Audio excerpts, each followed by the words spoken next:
Welcome back to the MBH podcast, Money Buys Happiness, Season 4, Episode 9. We're fucking rolling today, boys. We're fucking rolling. First of all, shout out to all our subscribers. We just hit 450. Yo, appreciate you guys. Lots of love there. You guys are really running up the numbers recently, so appreciate that. Before I go too crazy, we have a real G today. And not just a G, a Daniel G. What the fuck is up, bro? What the fuck? I was like, where's he gonna go with this one? No, I got you. Listen, what the fuck is up? We're so excited to have you, bro. Man, like if I just read your quick bio, world's #1 sales trainer, founder of world-class sales agency, responsible for over $110 million. Probably more. I undershort that. Yeah, Jesus Christ, bro. Damn. Talk to me. What the fuck is up, man? First of all, thank you for coming out. We appreciate you. Thanks for having me. I appreciate it. Dude, listen, before we get too crazy into everything else, I think a lot of people that watch are going to know who you are. But for anybody who doesn't, give us a background. Where did it start? What's going on? Who you are? What you do? Yeah, man. I mean, first of all, thank you guys for having me. This is exciting. You know, I grew up in this city right here. Like I grew up in Mississauga. So people that are in Canada listening to the podcast, you know, it's 20 minutes away from here. So I grew up in Mississauga, and you know, I had the typical story. Parents, you know, broke up when I was probably 11 or 12 years old. My parents split up, and me and my brother took care of ourselves. Like we were the people that, you know, like we were always constantly working. I watched my dad's work ethic, my grandfather's work ethic. My grandfather came from Sicily, Italy, so I'd always watch him. I was always working with this guy. Like to me, it's like anything shy, to go off for a second, like anything shy of like a fucking 70, 80 hour work week for me, even when I was young, was like not a work week, because I would watch my grandfather work and then fucking go home and then work more at the garden, you know, they're going on. You know, like you think you're going over there to have a nice weekend, but then you end up fucking, you mowing know, like mowing the lawn, right? And getting made shit. Yeah. But a whole pasta. That's it. That's amazing. I love it already. So then yeah, you know, I literally, just how you said, mowing the lawn, that's how I started. Like, I'm like, shit, like, you know, I'm doing this, but my grandfather and my dad aren't paying me to mow the lawn. So, like, I'll mow the lawn for them no matter what. Yeah. Like, you know, I'm going to smack over the head, period. So, I'm mowing the lawn. Plus, I'm going to go do it for all, like, my neighbors and shit. That ended up for me I was doing landscaping when I was young, mowing lawns, obviously, you know, typical story, selling candy, mowing lawns, blah, blah. I worked for a company. I was doing aeration for a company. I was literally poking holes in people's grass. I was going door to door. How old are you when 14 years old. 14, yeah. Damn, okay. Wow. Working every single day too in high school. Like I, you know, when I was in high school, I was working for a company illegally. I was probably 14, 15. You know, they weren't even allowed to hire. I like signed the contract. My other older brother, he's like, bro, that's not even legal to sign a contract. How do you have a signature already? You're 14. At 14 years old, right? So yeah, and I would write notices to get me off. I would skip school, etc. Because already at that time, like say self-awareness, anything, I already knew that there was already a flaw in my messaging when I was like 14, 15. And what I meant was like, I already was kind of getting these hints. I'm like, fuck. So I'm 14 years old. This weekend with this company, I did 1,000 sales. I took home $300 in commissions Friday and Saturday, or Saturday, Sunday, right? Because that was the first time I started with that company. I'm like, okay, I made 300 on a weekend. And that 300, what? So maybe that was like 15 years ago. Now it's like 500-600 now, right? Yeah. So I'm like, and I literally like bring it home with my dad and I count out the money. It's like, holy shit, right? Yeah. And I would go back to school. And then this is the message in school, you know, go to college, go to university, get a good job, blah, blah. I'm like, holy shit, if I were to just kept this up Monday to Friday, what are these people like? And plus, I'm not a good student at this point. Like, okay. I'm not stupid, but I'm not attentive at school. I'm thinking about work. You know, like I'm thinking about at that age. I'm thinking about soccer and work, or whatever the case is. That's it. You know, like so I'm hearing these messages getting fed to me when I'm young. Oh, Daniel, you know, you got to focus on school. Your grades are bad. You know, they split you up, academic and applied in Canada. So I'm like going to the applied side now. Went from and I'm thinking of this. I'm like, no. I already knew, I'm like, shit's fucked up at this point. Yeah. If I'm making 300 on a weekend and they're telling me you have to make 6 figures going to college or university, I'm already well on the way. Yeah. I'm like, if I just keep this up Monday to Saturday or Monday to Sunday, I would be doing 1,000 a week. I'm making more than my teachers. Yeah. So I'm like, something doesn't make sense. And I went with that like the intuition feeling. I'm like, no, let me run with this. So I'd start skipping school. I'd start knocking on more doors. And that translated into me, you know, I got some way somehow sold into college for like 6 months. And I think, you know, still when you're young, you know, you're pondering what to do. And when you start, I feel like, you know, the moment you stop listening to yourself and you start pondering about all these other thoughts, that's where self-doubt creeps in. Like when I'm in action mode, or anybody in business is in action mode, you like self-doubt doesn't creep in. Yeah. But the moment you start thinking twice about things, you think twice, you ponder, self-doubt comes in, lack of action comes in, you're like, fuck, I ended up in college some way. Yeah. I ended up in college for 6 months. And I was doing great. Like I was in a marketing program, I was doing great. That transferred into university for another 6 months.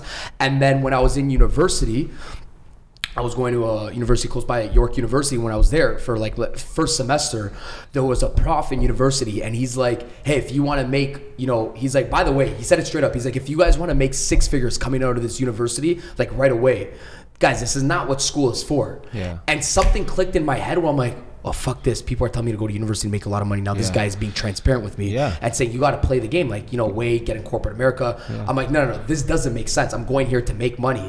The moment I heard that, I swear to God, guys, I dropped out of school the exact same day. Or I made the commitment at least. It's more of a decision.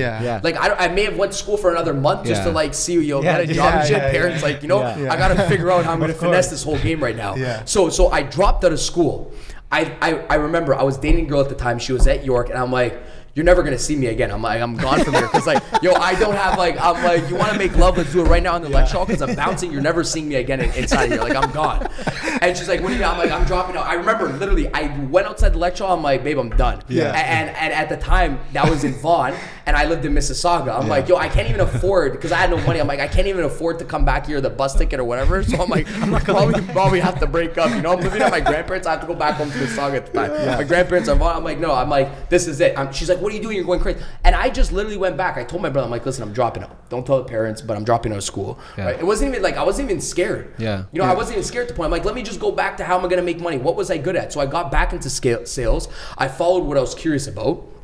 I was saying before, I'm like, you know, like I didn't know I was great at sales, but I followed the curiosity thing. I'm like, what can I be good at? Because so many people are like, you find the passion, find the purpose. Bro, I didn't know. I was fucking like 18, 19. If I followed my purpose or passion, it may have been like soccer or something. I was DJing too, actually. I forgot to mention that. Like I was DJing, so I'm like, but like, what was I curious about that I think I could be good at? Because when you follow the curiosity, it's like, okay, you keep hunting for the answers. You know what I mean? I'm like, is it this real estate thing? But I'm like, the real estate thing's long. I don't have money to do the courses. I don't have money to do this. So I got back into phone sales. I did really well at phone sales. I leveraged that to get into a high corporate sales job, which was medical device selling at a very young age, which is unheard of. I was like 21, and I was managing like all of Eastern Ontario, 76 hospitals. Holy fuck. Yeah, like 21, and my friends were all still in university at the time, and I'm living life. Like I got a good corporate salary and making a shit ton of money in commissions. So now I got money and I got freedom, because when you start building up the book of business, you know, like I'm just chilling out, I'm wearing a suit, I'm taking fucking doctors out for dinners, and I'm 21. And they're like, so how old are you? I'm 30, you know. I'm like, you're already 10 years ahead. I'd be on the dating apps. I'm like, hey, can you pretend you're my wife tonight, because we got to go out with another couple. And she's like, okay, I kind of like this, let's do it. So I'm doing it all, and I'm while I'm doing that, I am completely like immersed into this sales thing. I'm like, I am gonna treat sales at this point like it's fucking university. I'm gonna study it and know it better than anybody else. I'm gonna read every single sales book on planet Earth. I'm gonna listen to every single sales podcast. I'm gonna study from anybody. When I'm done sales at my job, I'm gonna go home and study for another 5 hours. And I did that for about 3.5 years, because like, you know, I had, again, good charisma, I had the attitude and everything like that, but then I mixed it in with the skill set, which I think some people like in sales kind of like miss out. Of course. So I just merged that, and then to fast track the story, when I started doing well in sales, I started to realize, I'm like, shit, okay, I don't want to do this for the rest of my life. I know I can do good at any sales job. I know I can go into a sales job and produce and make $250,000 in commissions, whatever it is, doesn't matter what sales industry. So I started like training high schools and students and elementary high schools and universities and colleges in sales. And that branched off into me opening up sales programs. I left my medical sales job. I opened up sales programs. Then after that, I had a lot of salespeople. So I opened up a sales agency where I would train salespeople and then outsource them to a company like your guys that needs a good salesperson. Nice. Cool. And it was a very niche. So it took on, like, there's really no competition in my space. I was going to say especially at the time. Like I'm giving entrepreneurs, thought leaders, coaches, consultants, media agencies, salespeople, because nobody wants to sell their own program, offers, and services. Yeah. And I was already in that space. Interesting. So you're training teams. That's one side. There's two sides. Okay, yeah. One side's Daniel G, the sales trainer, podcast, training teams, events. The other side is the back end business, which is the sales agency. Because I've trained so many salespeople and they're in my programs, and I have a bunch of salespeople from every walk of life that want different opportunities. I can outsource them to people like you guys that need a salesperson. Cool. That doesn't want to go through the training with it. Like, the last thing we want to do is try and train. Yeah, you're like, Dan, I need a good salesperson. Yeah. Get me about 3 or 4 sales guys. Yeah. I'll pick them after. Just give me about 3 or 4. Okay, cool. I give you sales guys. You whatever it is, you pay the sales guy 15%. You pay me 5. Of course. Yeah. That's how we built the sales agency the last few years. Okay. And so, at what age did you launch the sales agency? Like, so I was point did you do 23 and a half Jesus when Christ. I and a half. You know you're young when you use half. Yeah, when you say you half, say right? fucking half. Once you get to I the was 40s, you're 23 like, and a half. Like I remember 23 and a half. I left my medical sales job. Yeah. And my family is completely like, yo, what are you doing? Yeah. Like, yo, this guy went from a dropout. We completely thought this guy was gonna become a fuck up. Corporate. You know, like, and I'm like, no, I'm done. I'm like, I can't do this anymore, you know? And I was 23, I started my sales training. I started doing events and everything like that. I started training inside sales companies like all around Canada, high schools and everything like this. And then when I grew the confidence to build out a business, maybe about 3 years ago, 3 years ago, I built out my sales agency with my business partner. He was in here. I built out my sales agency. So about 3 years ago. Shit. I came to see you maybe 2 years ago for the first time. Right. Before the pandemic. And man, I didn't know what to expect. Obviously, I didn't hear of you yet. I came with Matt, and I was just like, yo, I'm down, whatever. I'm down to learn. And I showed up, and I see you come on stage, and I'm like, yo, how old is this guy, bro? Right. Like, what? Like, I was tripping out, right? Because I went to university, and I was used to the professors like 60, 70, 80. And I was hella inspired, bro, because I saw you teaching people at that age. And I was like, yo, this guy's teaching hundreds of people right now in front of me at that age. Like, for me, it was like I'd never seen it before, right? And I want to talk about education. I think education is changing, right? I think school has kind of become very traditional in a way, depending on what you want to become. But I think people can just go out there and start learning from someone like you. It just hasn't kept up with how innovated fucking society is. Well, think about it. Like, you know what I mean? Like it's just, it's a tradition. It's just a tradition. Yes, of course. So right? I'm sure you saw that there was a void in school when it came to sales. Like, they're not really talking about that. They're not telling you that, yo, you have an opportunity to go out there. Maybe that one professor that was just very blunt. Right. But for the most part, it's not really like you're in a position where you're learning these things that you can only learn from experience, right? They're not teaching you that stuff. So what do you think about education as a whole, and even in sales? And do you think it's changing in a way where you can be the professor instead? Yeah, that's why I went so hard inside of my business, because I realized there was so many flaws inside of the education system. I'm like, okay, forget even you becoming a salesperson, which if you really look at stats, like 60 to 70% of people during high school and university end up having a sales job. Yeah. Wow. True. No, I believe. No, they don't take it as a sales career, but they end up having a sales job, retail sales, whatever the case is. Yeah, it's sales. Insurance sales, like you do, like we've all been in it in one shape or form or another, right? So like even if you don't take it as a career, 20% of those people go on to take it as a career, which is still insane, because then you're like, holy shit. Like, wait, where was the course? And you're also talking about people who like went to school for like sociology, political science, and then all of a sudden they're in sales. Some of my top guys, a guy just walked in here, he was an engineer. Wow. That's fucking crazy. And like, you don't have to have charisma and be the most positive, outgoing guy like myself. Like, actually, it's actually completely opposite. So like the flaw is this: I gotta be the most energetic. I gotta have that Daniel guy's energy to be great at sales. But that's not true. Some introverts do amazing at sales, because sales is about asking good questions. It's about, just vibing out with the person, understanding the person's pains. When you can understand person's pains, you can solve problems. That's it. It's all. We are not taught communication in high. So whether or not you go get a sales job or not, even if you go become a software engineer, It's like, who's a person to teach you how to communicate when you need a fucking raise? Who's a person to teach you how to communicate when you need to get the job? Like, you know, like how to ask communication questions. skills. Like how to flip the freaking script when they're asking you questions, to take position of power and be like, hey, by the way, listen, you know, I've been interviewing at a lot of jobs. Let me ask you a question. What do you guys do differently than these other employers as to why I should work? The fuck's asked that question? No shot. That's true. Who's that? Like, oh no, but you can't. No, you could, because you say that to another manager. The manager's gonna be like, shit, I like this person. When somebody says I like this person, they're like, tell me more. Boom. So you know, so it's not even like I got to become a salesperson. It's just the fact of simple, you know, A/B communication here. So, which doesn't get taught at all. I don't care what fucking program you take. There's nothing that teaches you that. Like, the only way you're gonna get that, prior to, I feel like, the last 3-4 years, is experience. But just then going out there.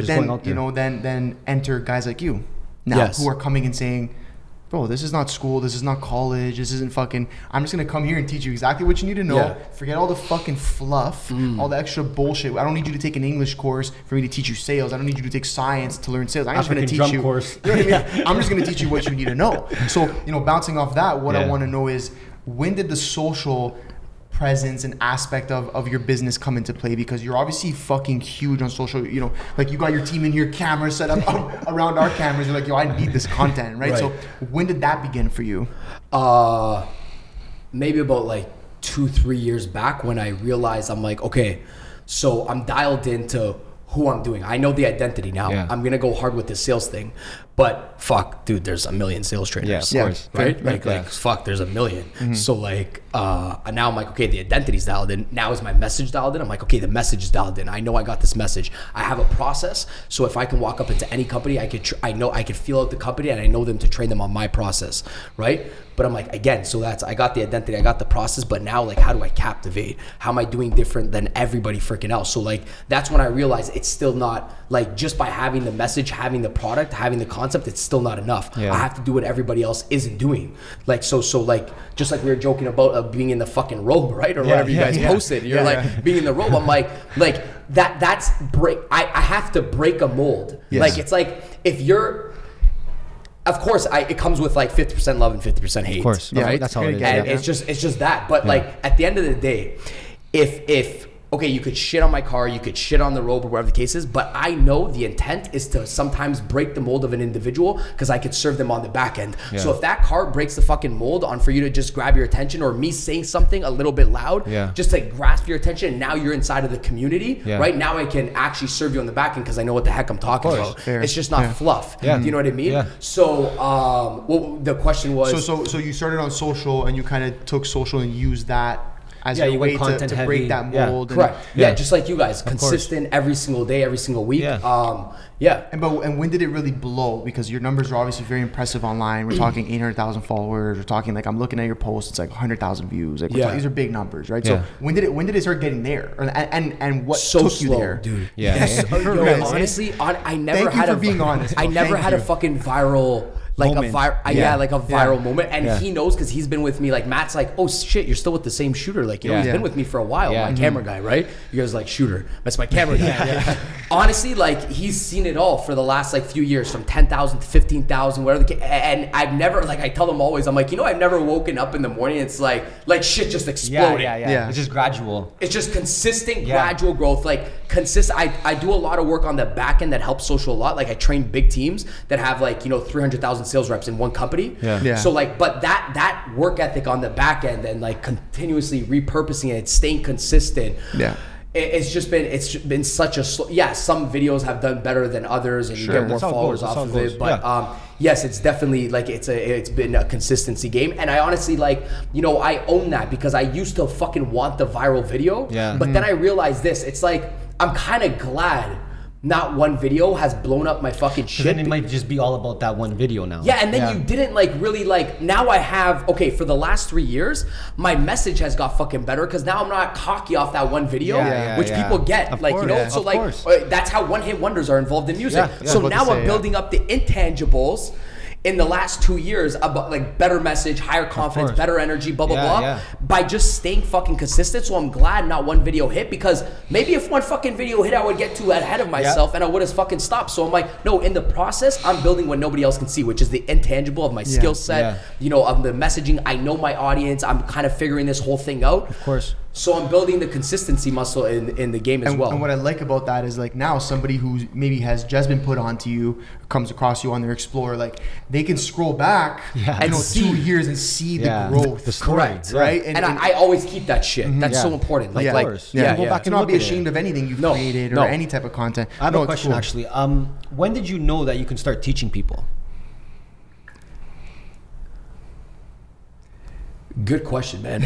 You know, like what? Like inside, I'm saying, like you have to have a certain confidence. You know, there was I feel like there's a lot of ticking moments in life. Like the universe will give you one answer and you'll ignore it. You know, and then you'll give you another answer and you'll ignore it. Yeah.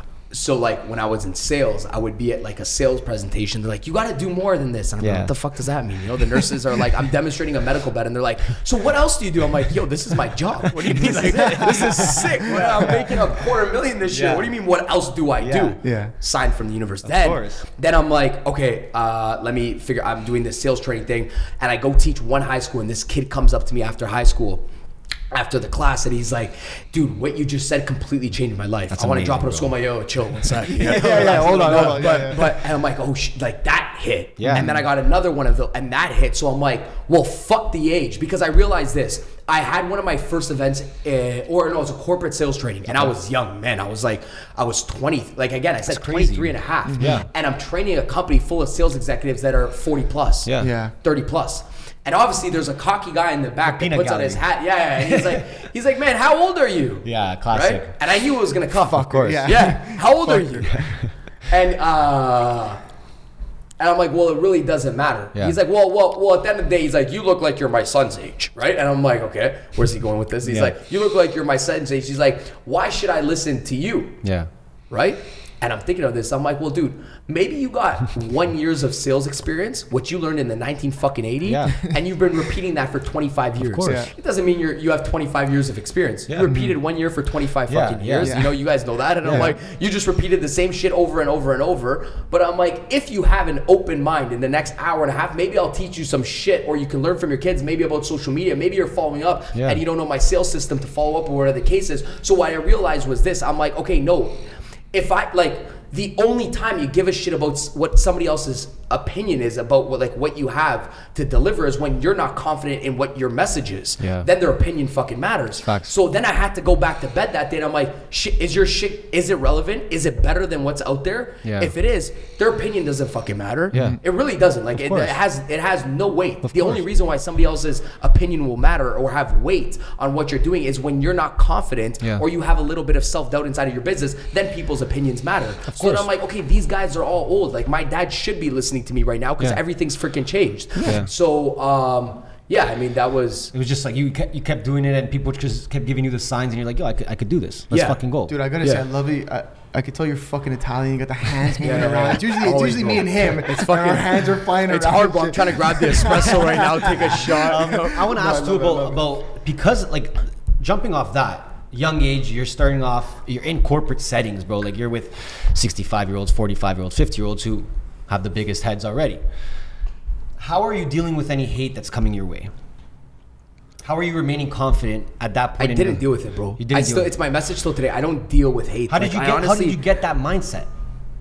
Okay, no, I'm actually curious. What do you mean by I don't deal with hate? Like I don't it bounces off you. Yeah, it's so fucked because like when I get asked the hate question, it's like it's such a quick block delete and it's out of my life if you're not stroking me a check. Of course. It's completely like I like that, bro. I'm gonna get that tatted, bro. Dude, I love that, bro. There's no it's a if you're not stroking the check, it doesn't matter. Yeah. And like it doesn't matter if it's from a fucking friend, doesn't matter from who. I'm like, dude, if you're not coming in here, you're not one of my sales rep, you're not gonna be a customer, you block delete. I don't even give it a second thought. Like somebody's like, yo, did you see that comment? I'm like, it's already been block deleted. Yeah. 2.5 seconds. seconds. I'm like, like you get no breathing room. And I think people that are content creators, sometimes they like it. Like they like open engagement and stuff like this. I don't have the I don't even know, if you were to go any of my comments, you will never see one. Yeah. Because I don't even allow you to bring that energy inside of my platform. That's great. It's not coming in. Like it's gone. some people like it because like sometimes it goes viral and there's a lot of great conversation, and I get it. Like that's a good fucking strategy. I love, but just to me, it's just like I just trained my brain. It's block, delete, and now on fucking Instagram, I'm sure you guys block people, but it's like now it says, do you want to block all 3 accounts? Yeah, because or any ones they might make in the future. And I'm like, wow, they know now. They know. Sucks. You're good. I'm like, so now blocking your whole ass. Now it's like you gotta like. Some way, somehow, it's like this was it's good. I was telling my team, I'm like, yo, you want to, because my mom called me one day, and I'll never forget this. It was like a month and a half ago, and I'm about to jump to train on a team training call. Like there was like about 1,000 people on that call, and I'm just prepping for it. You know, I'm about to train this team. I see my mother call me. I'm like, okay, well, Mom, what's up? I'm about to train team. She's like, hey, honey, you know, some way, like somehow somebody messaged me. I'm like, my mom's like, I didn't even know my mom has Instagram. I don't know fucking where they messaged her. She's like, I got a message. It was like a hate or something, right? Yeah. And I'm like, okay. And you know, my mother, she's like, but what is this? You know, she's like, you're worried, right? Yeah. She's like, are you okay? And it was probably just whatever, some guy like, you know, user 457 on Instagram. Yeah. And I'm like, oh, it's all good, mother. You know what I mean? It's all good. Everything's good. I'll talk to you after I got to train. And then I said, I looked at my team after. I'm like, dude, you want to work so fucking hard in life that your haters, because I probably deleted that guy's ass, and he couldn't even create another account, and he had to go to my mother. I'm like, you want to work so hard that the haters can't even reach out to you anymore. They got to go to a third party, like my mom, that I can't even find on Instagram. You know what I mean? And you got to go through. I'm like, you build the empire, the community, the message so big that they can't even come in. I don't give them like the time of day. Never. That's amazing. Okay, but when like. I don't know how it was for you, but when did that mindset start? Like when did you start saying, okay, this is how I'm gonna approach the haters, whatever? Because I'm sure probably you had to build up to that. Yeah, I mean, let's not get wrong. I think like sometimes a message comes in and it hits you sometimes, and you're like, oh shit, that message rocked me for the day, like that. I'm human, You get 100 compliments, you get that one bash, and it fucking it rocked. It makes you think, and then you kind of throw it away. But you want to know what's fucked? You guys have the cameras on? Yeah. So I have a album in my phone. Oh, that's amazing. Please tell me you screenshot them all. Not hate. Actually, the other thing. Good. Okay. And like this is like this month's. It's an album, and you can see all these screenshots. Yeah. Sometimes it's hard to get back to them, but I screenshot all these like lovely messages, paragraphs and paragraphs. You changed my life, blah blah, and I screenshot them. And anytime, because anytime I get a hate message, I go to bed at nighttime, I start reading those messages, right? Because I'm like, I call them like prospect funeral attendees, because I'm like, these are the people that would show up to my funeral. Like these are the people that fucking like love me. You know what I mean? I always go back to these individuals and I read their messages. And it resells me back on. I'm like, yo, don't ever forget who you are. Like to one individual, you're an interruption and they hate you. To another individual, like you're a blessing and you're a gift. And I've experienced that like so vividly in my life. It was like 2 weeks ago. Like I see it always. Like I was going down and I was literally pressed elevator to my car downstairs in the morning. I got a hate message, block deleted. I went to my hate, that's 50%. Then I walked downstairs. Before I opened up my car, guy comes up to me, bro, I follow you online. You changed my life. There you go. Boom. See? And it's so fucking polarizing. I'm like, to one guy, you hate me. To the other guy, I'm his fucking gift. Yeah, but I don't even believe the hate is really hate. The hate is jealousy. Of course. Shout out my guy Drake. The hate is jealousy and love at the same time. You know what I mean? So those guys don't really hate you. They probably want to be you. Want to be around you. Right? So and that's the tough part. But for sure, obviously the world now, we've gone so online, right? Everything has moved into this online world. So it's like people get lost in the fact that that guy who's talking shit to you when you swipe, when you're going down to your car, bro, that guy or girl, whatever, is probably in their mom's basement. 100%. You know what I mean? Like it just being like, fuck, I wish I was going down to my trying to find some company, you know what I mean? Right. So I go harder. I like that you brought this up because I genuinely go harder for those individuals. I generally do. Like I generally hope they can. No. Not even that. Like not even use it as fuel to be like, fuck these people. I generally go harder because I tap into that leadership perspective of saying, shit, these are the people that need me most sometimes. Yeah. Wow, that's a good way of looking at it.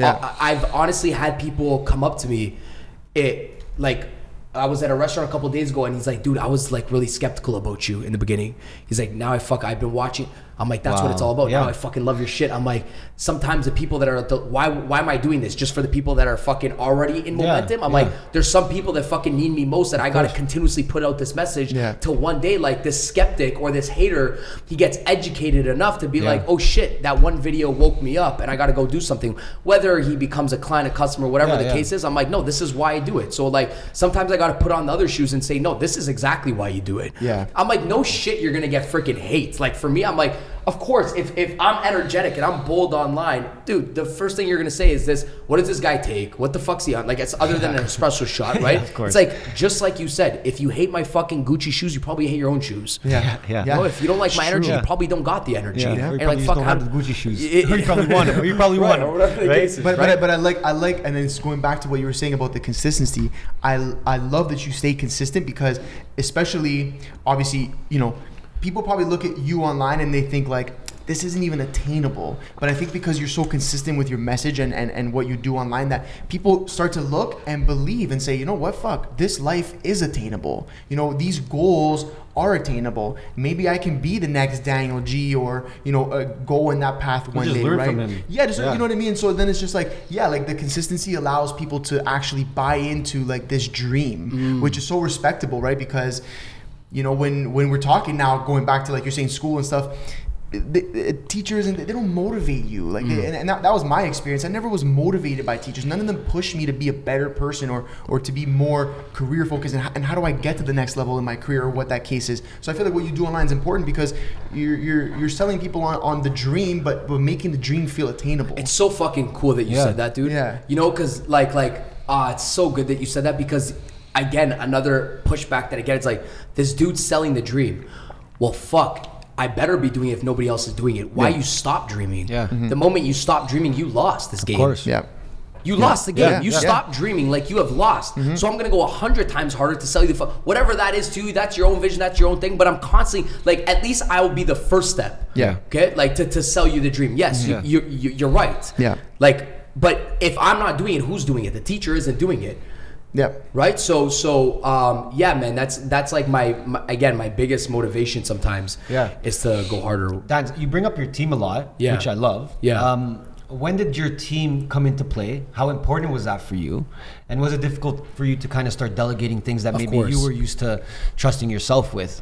Yeah. I think, like, I always say, like, the genius has the ability to make the complex things in life look simple. Yeah. And like, a team can do that for you. Yeah. Like, to me, and it's the hardest fucking thing, like you said, delegating, but to me it's like, you know, everybody's like, oh, Instagram, social media, easy. Like, you know, they don't see the company behind the scenes and stuff. They just see the snippet, 15 words, like, oh, nugget, bomb, bro. You're just on social media. I'm like, damn, my team makes me look good. Yeah. Like, you know, like, these guys out here, like, I started realizing this is like, I'm just like 10% of it. I'm 20% of it. Like, who's going to do the caption? Who's going to do this? Who's going to set up the podcast? Who's going to reach out to people, etc. So it's like I realized, you know, number one, no matter what, business is always going to be lonely. I think that's like just it's like when you really like strive for fucking greatness, it's lonely no matter what. Like, you can't, like, when you're LeBron James, you know, dude, you're in your own thoughts. Like, you know, nobody can tap into that because it's your own vision. It's like, fuck, even that you guys are business partners and stuff, you still go to bed at nighttime. You still got those own thoughts. You still have that, you know, you still have these things of self-doubt. You still question yourself. And sometimes there's nobody to look left to right to. But to me, the team is like, I still need that backbone with me to talk to no matter what. You know what I mean? It doesn't have to be so lonely. Of course. If you haven't built alone. Yeah. You know, like it could be a little bit better. It could be a little bit more fun if you have somebody to celebrate the wins with. You know what I mean? It doesn't have to just be. Of course. So I always look at that. I'm like, dude, like, what's my starting lineup? Like, I want to turn to somebody and have fun with somebody. Like, I do business with people I do like life with, you know? So it's like, if I can't see us taking a shot in a yacht in Cabo, Mexico, then I don't want to do it. Of course. You know, I want to share. That's dope. Yeah. You know, like, that's how it should be, though. That's how it is. Like, honestly, bro, that's my motto. Was it hard for you to find a team? Yeah, 100%. Fucking revolving door. And I think and I'm in sales as well. So the sales team is one aspect. Like, you know, like, it gets actually harder when you're on social media because what people see is this, Yeah. and then they're like, oh, this is so cool to go work for this guy. Yeah. That's it. That's all they see. Until they come and work for until they come and work for this guy. My guys would be like, dude, you have balls, like you're gonna come in here and you're gonna work 6 days a week, right? Because it's like, to get to this point is no joke. This guy's serious about his business, of course. right? So it's I know this is the mold again to break people in and to come in, but like behind it, sometimes it's like that even balance where it's like, oh shit, this guy actually works hard. Yeah. Like, you know what I mean? This guy actually, like, this wasn't just his whole day. He had work right now, and then after this, I got a business dinner, and then I go back to the office, and then I got a couple calls to run and stuff like that. So yes, it was definitely hard to find a solid team, but But you knew it was important. You knew it was important. But I like what you said about like, it looks great. Oh, I want to come work for this guy. Yeah. And then they come and they're like, holy fuck, it's real. it's real work. Like, this is They real. thought they could put up on a robe and this is harder than. you know what I mean? You're like, yo, Dan, where's the robes at? Where's the coffee at? Yes. Seriously. Yes. And we've had that same thing here. Yeah. We've had, I don't want to say a revolving door, but kind of. And it looks great to come work at Neighborhood, you know, and then to be on the podcast, and then until you're editing content for 20 hours a day, and you're running social accounts like our account managers, like Alyssa, unreal, like amazing, you know, but. It looks all nice. You come in this big room, brick loft, brick beams, whatever. Until you actually got to get to work, and then it's like, oh fuck, okay, this is. And then you also got to do more, like you know, like you're coming to work for a guy that like expects above and beyond. Yeah. So it's you come in here, and I was saying this before. It's like you come in here.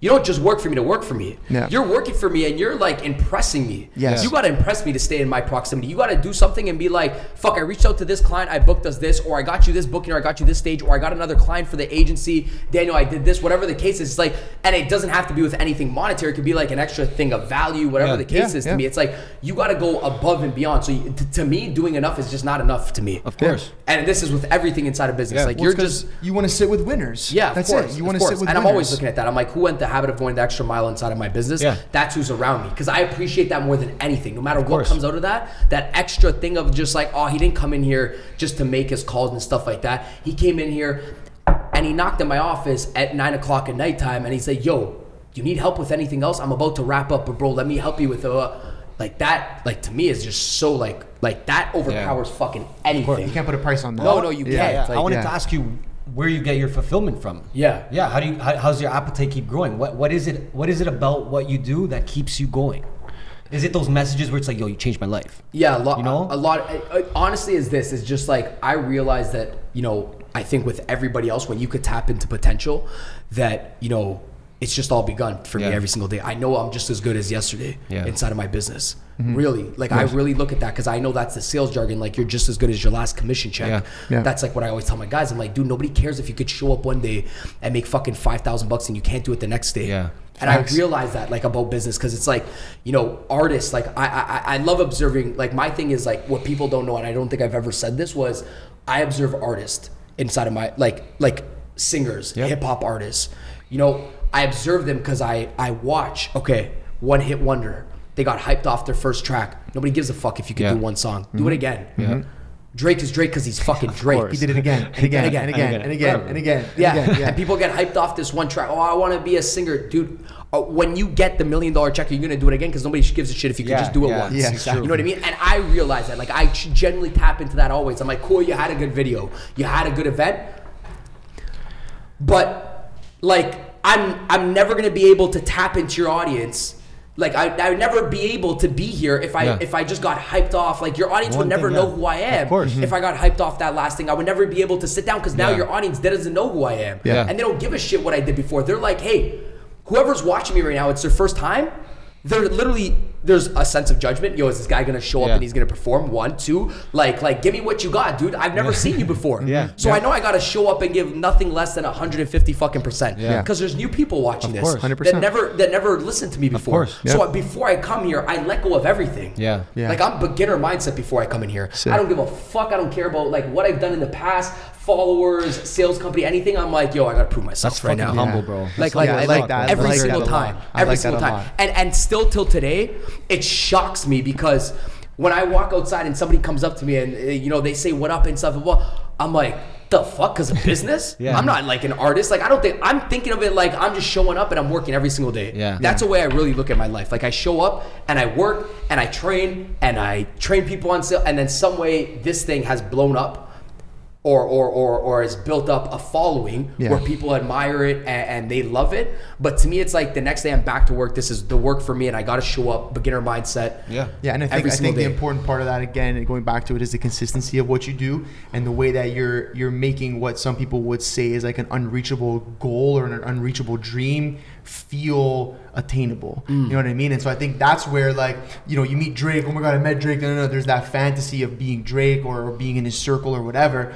But you've kind of built this different type of fantasy, right? This different type of a goal that's or like dream. You can come join me. But it feels real, and that's the difference. Like, someone sees Drake on the street, and they're never gonna think like, oh shit, I can reach out to him. I'm gonna be on video tomorrow. You know, but someone sees you, and they're like, oh shit, you know, I can reach out to him on Instagram. I can go to one of his tours and talk to him, and so it becomes real, becomes attainable. And so I like that you put yourself there. And now, bouncing on that, I want to talk about your tours and your shows. I wasn't as fortunate as Ernesto to be able to come out to your the one that happened. And can I say something before you hit that? Because that's so fucking good that you said that. It's like, I like everybody that's listening right now, I think, like, you know, when you start making shit happen, the worst thing to ever do is to become exclusive.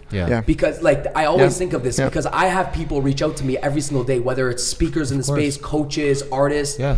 Yo, you give too much. Like, they're like, what are you doing this for? Like, what are you doing this? Like, you were about to bring up the tour, so cheap, and you're always doing live streams. Bro, I'm on a fucking live 3 times a day.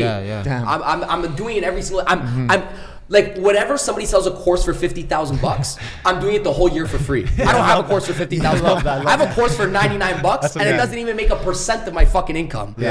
And it's like a mastermind. I do Q&As. I go on a live stream. I'm like, hey, Janice, ask me your question, and I'm Q&Ing every single night. 10-10. My audience knows this. That watches me. I've been doing it 10-10 live stream every single night for 2 years. Sometimes I do it during the day now, but to me, and I heard a guy say this. He's like, dude, he's like, you know, you're people aren't going to edify you anymore because you're so in with your audience. And I said, no, jackass. I'm like, you do that and you're not going to have followers anymore. Of course. I'm like, my people fucking love me because I'm not exclusive with them. I'm like, you don't get too cool when you make it. And I feel like some people just get way too fucking cool. Of course. And then you lose those people that brought you there. You have to remain approachable. That's the thing, especially in your industry. I want nobody to know who I am when I go up to them. I just want to be a human with this person and be like, oh, this guy's fucking dope. This guy's cool. I could chill with him. I have a drink Honestly, a guy just asked me like 10 minutes ago.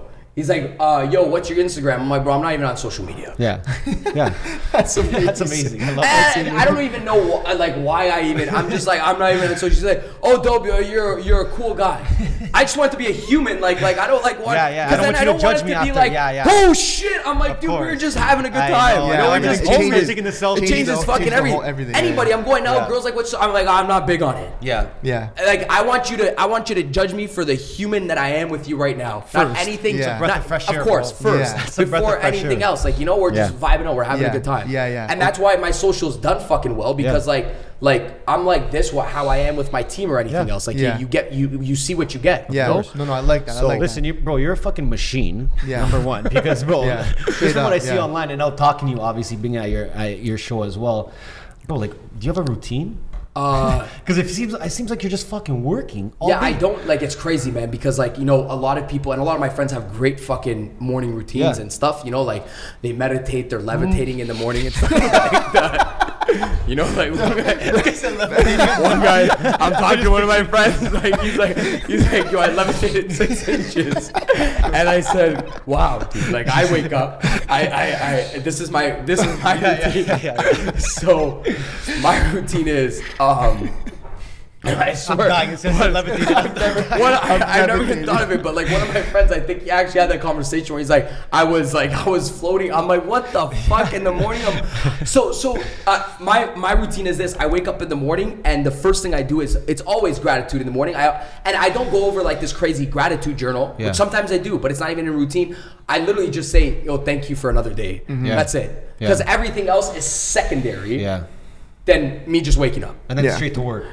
No, it's not. Okay. It's actually like an espresso in the morning every single morning. Beautiful. Either a double shot, my like fucking guy. every single morning. I don't think I can't. Like I don't do anything without a scroll first. And then actually, people don't know this, but I'm a slow, like, don't hit me up in the morning. Yeah. I don't want to see people for a couple hours. Wow. I'm like rolling into it in the morning. You know, I'm observing what happened yesterday. Yeah. I'm chilling out in the morning actually Yeah. till about like whatever time I wake up. It's at least an hour and a half, blah blah blah. Okay. Unless I'm in a rush and I have to go do something real quickly. Different. But I'm just recollecting everything, and I'm looking at shit. I'm going through things. I'm looking at a couple comments. I'm looking at the email, but I'm not going to reply yet. Yeah. I'm looking at a text, but I'm not going to reply yet. It's like a warm up. You're just setting it up. I'm warming up till I get to the office, because I know when I get to the office, okay, boom, it's game mode. Yeah. Like I get to the office, that I know nobody's gonna come to me and give to me shit. I know everybody's gonna come to me. Hey Daniel, like, what would you say to this customer? What would you do this? Oh, bro, you gotta be on this line. Okay, I got a live stream now. I gotta give to people. Yeah. Right. So it's like I gotta treat myself as a battery. Like that's your charging. I'm charging at nighttime. I'm charging in the day. You know, the off hours.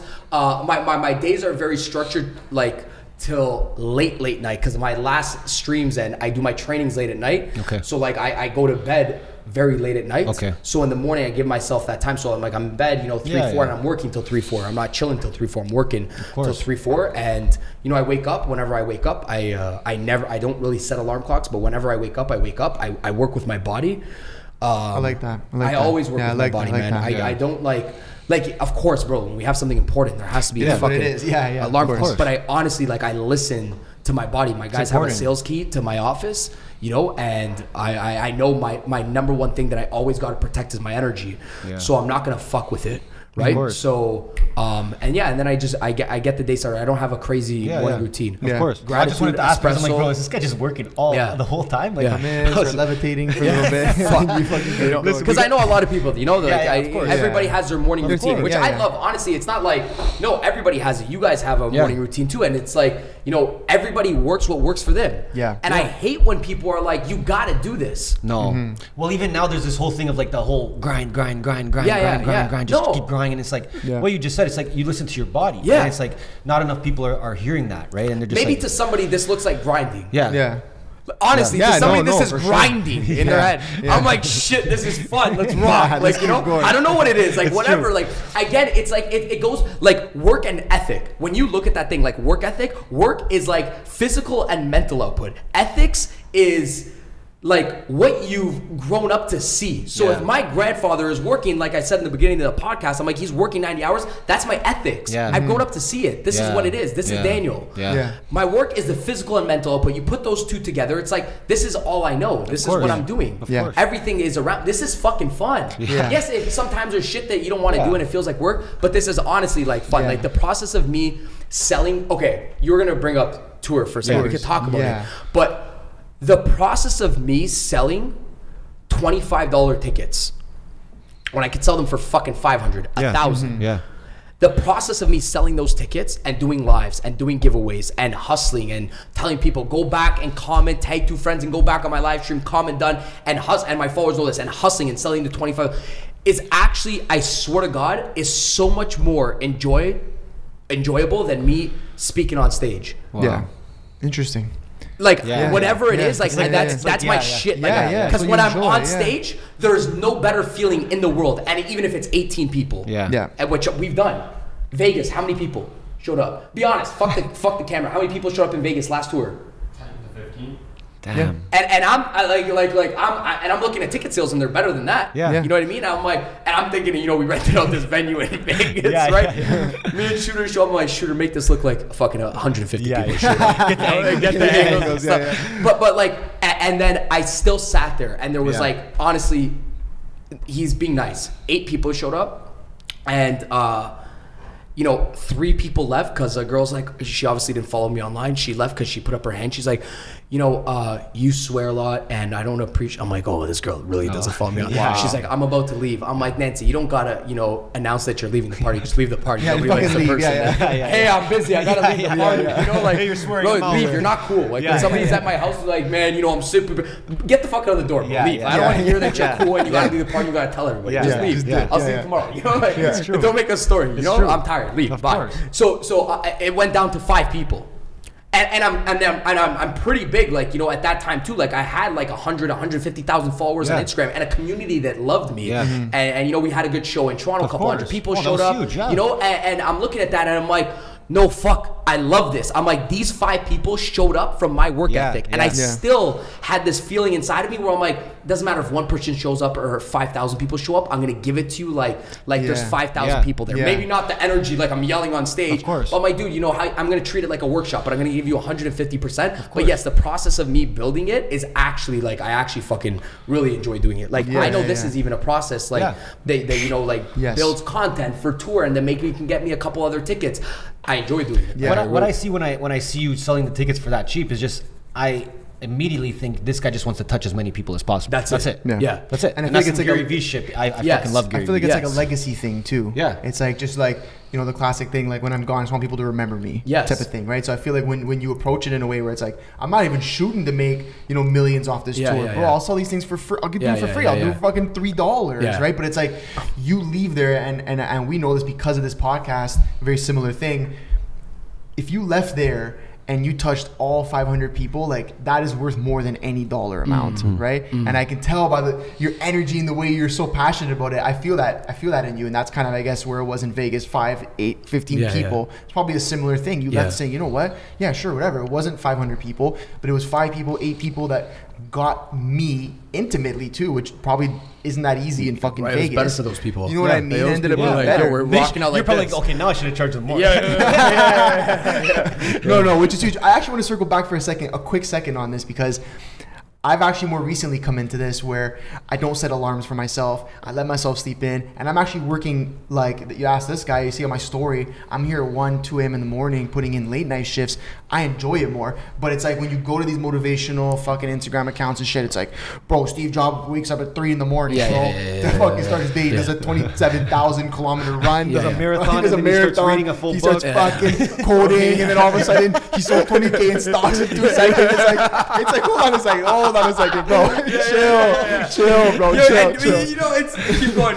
No, and so it's like I like that somebody with your success, your charisma, you're obviously in that motivational speaker world too, right? So it's like, I like that you came out and said, nah, dude, I'm kind of opposite of these guys. Sleeping every morning. No, bro, I've very recently switched to that. Like I'm talking 2 weeks. Like I asked this guy, 2 weeks I've been coming here. We were on like the 5 a.m., 6 a.m. tip. We were doing that shit. But then, bro, my body was just like, yo, this isn't for you, bro. And I'm getting better work done at 1 a.m., 2 a.m. I listen to your body. That's the point I'm trying to get, right? And I like that you said that. Many people aren't doing it. They think because Steve Jobs woke up at 3 a.m. You're not Steve Jobs. It may have been a fucking snippet. Like, you know, it's like, you know, last week I woke up at 3. Boom, all right, let's categorize them in a video. Done. The 10 people that wake up at 6 a.m. The fuck you know what this guy does behind the scenes. Yes. And by the way, okay, that's 5 billionaires out of 100 billionaires. Yeah. What are the other guys doing? That you don't even know their names. You don't even know what they're doing. Yes. You know what I mean? So it's just like they're categorizing it, and that Instagram account's doing it to fucking get clout and being like, you gotta wake up at that, and people fucking share it. They're like, 5 a.m. club, blah, blah, blah, blah, blah. Of course. I mean, listening to, I always keep it real. Like, I'm not gonna say like, oh, this is my morning, you know, strategy or routine or whatever the case is. No, like, this is what has worked for me. And, you know, I realized that, you know, again, 2 sides of the spectrum. Somebody's gonna say you need a morning routine, and the other person's gonna say, oh, you're gonna burn out because you're working too hard. And it's like again, when you become self-aware about your own body, like, you know what you can handle, what you can't handle. And when I hear somebody saying that, number one, I'm like, jackass, get a new line, because you've been saying that for 10 years. You've been saying 2 things for 10 years, bro. What do you take? Like, what are you sniffing? And I have actually never done, like, of course, weed, blah, blah, blah, smoke. Of course. But never done drugs to, like, keep me up or anything like that. Never touched that in my life. And by the way, like, people that have, you would know that you can't fucking sniff a line every single day. I know we're keeping it real right now. Of course. But you wouldn't see me here in the next 6 months. You can't contain that every single day. Something's gonna happen. You're gonna see this guy a little bit off. You might see me off for a week or 3 weeks or a month, because you're gonna have a crash. Right? So, like, yes, do whatever you gotta do. Take whatever you wanna take. But to me, it's like, you know, one, I know 2 lines. One, okay, you're gonna burn out. Switch up the lines. It's been 10 years. 2, what is this guy taking? I want what you're freaking taking, right? And I always say this. I'm like, there's no better feeling in life. And now you guys can also experience this too now. Like, it's like when you said like there's no better feeling in life when you can help somebody. Yeah. It's like I had this thing on my Instagram, like you go shopping, you're happy for a day. Yeah. You go to vacation in Tulum, you're happy for a week. Yeah. But you fucking change somebody's life, you're happy for a fucking lifetime. Yeah, it's true. Right? Yes, I'm like, that's the name of the game. I'm like, and that I can't even reverse engineer to that feeling, because that is a breakthrough within myself. Yeah. And that like, I don't know, like when somebody asks me like, I'm like, the feeling of this guy coming up to me is very hard to go back and explain to you. Yeah. It's very difficult. It hits right? people different as well. Yeah. Right? Yeah. So of course. Tell us about your tour. Tell us what's going on with the tour. So for anyone who doesn't know what it is, what is it? And then go from there. So obviously, you know, I'm a sales trainer, which many people know Daniel G as. Again, they don't even know the agency side. This guy is just trained sales. He's on Instagram. He's yelling. He's training sales. Yeah. But the whole tour thing was in 2018. I was doing a lot of other people's stages. And like people would hire me, and then all you got to do is show up, look fancy, and talk. Yeah. And I had that dialed in. Yeah. Not the fancy part, but I had the fucking message dialed in. You know, like I was just like, okay, this is cool. Like all I got to think about is talk. It's not that challenging. Yeah. It's cool. You show up on a stage and there's fucking 500, 1,000 people. That's fun. And I started doing that a lot. And then in 2020, I said, okay, let me fuck with myself a little bit. Let me see what I can do myself. Yeah. Like I want to start building, again, this process of building. I don't want to get fucking fancy on this and just show up. I want to do my own thing. So that's when you came out to the Toronto show. Which is great, I said, let me just, whoever comes out, but I want to do my own stages. I can't speak for 20 minutes. Yeah. When somebody hires me for 20 minutes, I'm like, holy shit, my story's 15 alone. You know, that's why I'm like, I like that these guys said, yo, we got an hour and a half. Yeah. Shit, good. It's like a real conversation. You know, we're just getting into shit. Yeah. So I'm like, okay, now I could, you were there at the first one. I spoke for 3 hours. Oh, you went off. 3 hours, 4 hours. Like, give me 24 hours, I'll do 24 hours. Give me some fucking nuggets and a milkshake and I'll go for 24 hours about sales. So like, that's my thing. So I'm like, no, I really want to train them. Fuck the rah enthusiasm and people jumping out of their seats. I don't want to do that. I want to grab a whiteboard. I want to train the audience in sales. And that's going to take me a few hours. To go from prospecting to qualifying somebody to presenting to closing to following up, blah, blah, teaching about buyers. So I'm like, the only way I could do that if it's my own stage. Nobody's going to say, Daniel, speak for 4 hours. Yeah. And I know that's where people get the most out of me. Of course. Yeah. Like, it's not the motivational shit. It's the actual, like, holy fuck, this person knows how to deal with when somebody tells me, fuck you, I'm not interested. This guy actually has a strategy around it. A solution. You know, So I did that. That's how I derived 2020. I did a little small tour. Yeah. You know, some cities were more successful than other cities, and I think it was probably one of my most fulfilling moments. I ended off in Miami, and Miami was a good show. And whether the tour was good, it had the good rate of people showing up, or whatever, it's good events, seminars.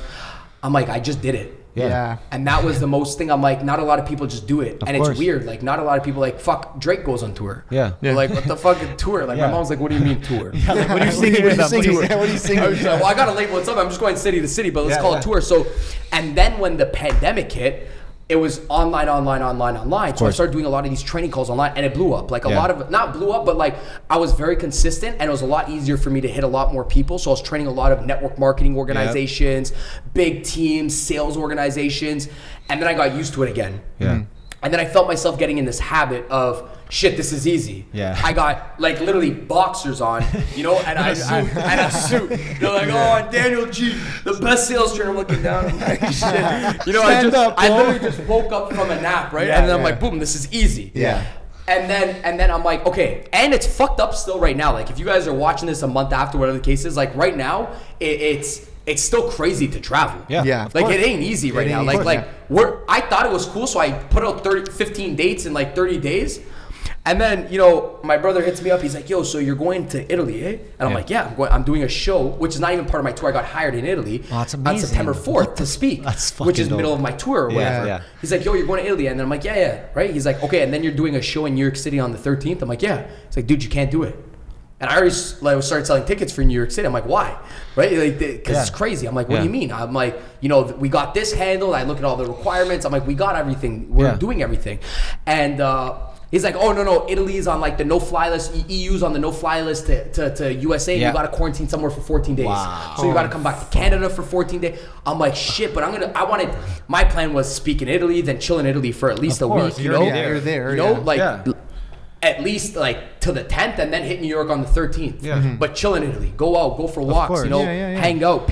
So I'm like, holy shit, like this is gonna be hard. So then I'm like, okay, and this whole process right now of doing this whole tour thingy, it's freaking complicated, but it's insane. So then we had to readjust and then roll with the punches and then message people, hey, New York's next week, New York's the following week. Message them, but like everything's good, but like I'm gonna come, we have to delay it. But I still knew that the reason why I did this is because I feel like people needed it more than ever. Of course. And somebody always has to step up in a time like this. Somebody just has to bro, I was on your guys' page like last week when we booked this in, and either you or you said this, but you guys were like, when the fucking tide came in, I went against the tide. Yeah, it was me. You said it. You're like, when the tide came in, I went against the tide. When everything was fucking up, you're like, I got to go against the tide. Of course. And I'm like, bang on. I'm like, that's it. Like that's what people do. They get swept in the tide, or they're just going with the fucking tide. And then the only people that show up, and then you're like, I see these guys going against the tide. They opened up in a restaurant in this? Are you nuts? They opened up a thing. Are you nuts? They're going on tour. Like, are you nuts? Dude, that's your thing. You do whatever you got to do. But the crazy motherfuckers will open up a restaurant or whatever they is during this time and still be scared of fucking shit. But they're going to do it because they know this is against the wave. Or you're going to get sucked in the bubble, go in the matrix, and then boom, you're done. There you go. But I'm like, I needed to do it more than anything right now. And I knew, like, if this was the testing point, well, fuck, it's going to be easy if I do it in a year from now. So let me do it during the most hardest time right now. Like, I always do things when it's like the most testing because I know it'll be easier. Like, if I can get it done now, then for it's sure it's going to be fucking easier, right? This guy's like, how do you pick up a girl from a DM? I'm like, dude, test yourself in person first. The DM's going to be easy. If you know how to go up to somebody, say hi to them, compliment them, and blah, blah, blah, and have that conversation, the fucking DM's easy. You just translate the exact same communication habits into the fucking DM, right? So start hard first. Sales. I'm good at sales, not because it's this social media game now. It's because I knocked on doors, I picked up phone calls, I was doing face-to-face. I was in the hardest selling environment when I was young with doctors, so I learned the hard way. Now it's fucking easy. Tour next year or whatever things. It's gonna be easy. I can pack out stadiums or whatever the case, or whatever it is. Yeah, no, same for like, dude. When we opened the restaurant in a pandemic, when they were shutting restaurants down. You guys opened a restaurant in a pandemic. Like crazy. Insanity. Congrats, by the way. Thank you. It's fucking insanity. But we're like, listen, if we can fucking blow this thing up. Where is it here? Down the street. Is it open right now? No, we closed it. We closed it. That's how it goes. That's how it goes. No, that's it. That's the fucking message. But we don't give a fuck. We don't give a fuck. We did it, but we did it because we're like, listen, you know what? We're gonna show people that we're gonna blow this thing up during a pandemic, which we did. It was on Block Teal's top 10 restaurants of the year. We opened it 2 weeks before. It was top 10. Were you guys in the restaurant industry or no? We were just nightlife, and then we just said fuck it. We just did it, and by doing that, we show people, look, we'll fucking blow your restaurant up in a pandemic. We did it for ourselves. Here it is. And dude, just restaurant clients just rolling through after that, just rolling through. It's not that you guys closed it. You guys literally didn't want to do anything after. Project. No, honestly, I bet you guys did it because you're like, I could fucking do it. Yeah. That's why we did it. Once we figured out we could do it. You had the formula. I swear, no, people are like, why'd you done so? I'm like, because I knew I could do it. Now I'm about to go teach it. Yeah. Well, that's literally what we did. And now we don't teach the actual like logistics aspect of it, although we could, but we grow social accounts for restaurants in Toronto. We have a ton of them now. So it's just like, but going against the tide, people were looking at us like, these guys are fucking crazy. But when it was time to, roll back things in Toronto, and they're like, shit, we need someone to run our fucking socials and blow our restaurant up. Who are you gonna go with? You're gonna go with the crazy motherfuckers that did it in a pandemic. Who did it in a fucking pandemic. Dump thousands and thousands of dollars into it, and you're like, those are the guys I'm rolling with. You're not gonna roll with the agency who doesn't know what the fuck they're doing. Maybe did one restaurant, and you're like, yo, these guys have done it. Of course. You know what I mean? Going against the tide, you set yourself, you put yourself on a different stage where people are like, you get attention. You're getting attention. And whether they're looking at you like, yo, that's the smartest guy I've ever seen, or that guy's the biggest fucking idiot I know. Right. You have that attention now. They're looking at you. Exactly. Well, they don't see the vision, like you said. Yeah, right? they're looking at you. I like that you said that, dude. Yeah, it's like whether no matter anything you do polarizing in life, like anything you do a bit above average, you're gonna get. Again, it's like you always have different sides of the fucking stadium, but the stadium's there. Yes. So it's like I get in, and this is business actually. It's like a sport. You're playing a sport. One side of the stadium is like, oh yeah, but that guy's lucky. It's like the other side of the stadium stadium's like the booing, so the haters. So you got the guys that's not so much the haters, just that guy's lucky, whatever. His dad gave it to him. Good charisma. The other side of the stadium is like the fucking haters, the doubters, blah blah. The other side of the stadium is the people that are actually like cheering you on. The other side of the, like, there's so many sides of the stadium. It's like no matter what, the stadium's fucking here, and it's all necessary. This stadium is like this. All these people. The other side of the stadium is like can't wait till you lose and be like, hey, I told you, you know, we don't produce millionaires in this family and stuff like that. I'm like, I never want to. Like, I this is good. I play my business hard, like really hard. So I never like. I'd rather somebody in my fucking business say, hey dude, you know, you're lucky. It just looks like you were born with the gift of the gab. I wasn't actually this guy. Like if you watch me in sales, I was like an introverted salesperson before. I was a DJ. I grew up producing music and like into my thoughts. And I used to DJ at clubs at a very young age too. I wasn't the guy that to like be so charismatic. I was good at one-on-one selling you, but I wouldn't be in front of a podcast right now. I wouldn't be in front of a stage. So I'd rather somebody come up to me and say, hey dude, you're lucky, you know, you're born with the, I'd rather hear that than a fucking uncle come up to me and say, hey dude, you know, I told you this whole entrepreneurship thing, it doesn't really work out. I'd rather hear that side, because you're gonna hear both in life. Of course. If you 100%. Quit, you're gonna hear fucking that. And I don't wanna hear that. I'd rather hear the you're lucky 10 times. Because if I'm like, that kind of like fucking turns me on. I'm like, shit, that's an internal thing. Because I'm like, dude, this guy just said I'm fucking lucky. If this guy just seen like 10 years, like I don't even want to go through the process right now, but it's like, this guy just called me lucky, and I knew that was gonna happen, and I anticipated that. And when you can anticipate that, it's a fucking turn on. And it's not emotional after. You're like, only you know. It's like, you know what you fucking did. Like, but I shocked this guy so much that he thinks I'm lucky. Like spend a day in my fucking shoes, bro, and let me know if I'm lucky. Or 5 years. 10 years. Or a whole day or whatever. Dude, one day. I'm sure half of those people spend one day in your shoes, and they're like taking those shoes off. Take your shoes back. Take your fucking shoes back. But I like what you said about the stadium and the audience thing. You got people from every side, good, bad, questionable, blah blah, whatever. But the stadium's still full. The stadium's full. And then one day they're paying for tickets to be in that stadium. You know what I mean? I'm actually curious. Have you ever had anybody from one of your shows like be like, oh bro, like even after the show be like, fuck off, hate? Yeah. Of course. And you know what? Whether it's probably somebody that stood up or it's on a call and he wants to like trash the call or something like that, because like I do big Zoom calls and like there's always a hater in the chat and you can see it, and I can't block the lead off of Zoom. Like I can do that off Instagram. I can hide you and block you quickly. My brain, it's like somebody hates, I'm boom, you're gone. People are probably like, there's a robot on here, right? But when you say like, how'd you do with it? I empathize 150% because I'm like, dude, that's still your opinion and I'm completely fine with it. Like you're still not a bad guy. Like you're still, even if you shit on me, it's fine because like I'm just doing my job and you're doing your, and I honestly, I get back to it. Anthony, I like that you said that because it's like, you know, sometimes I just see it as my job. So it's part of like my management business objectives just to fucking show up and do a podcast and be you, and you know, it's just part of my job. And if I see it as a job and somebody doesn't like it, it's totally fine. Like I treat sometimes business like a job in the beginning stages, or sometimes like this is just fucking part of it. And I'm gonna hear that, and no matter what, dude, I know you're a human.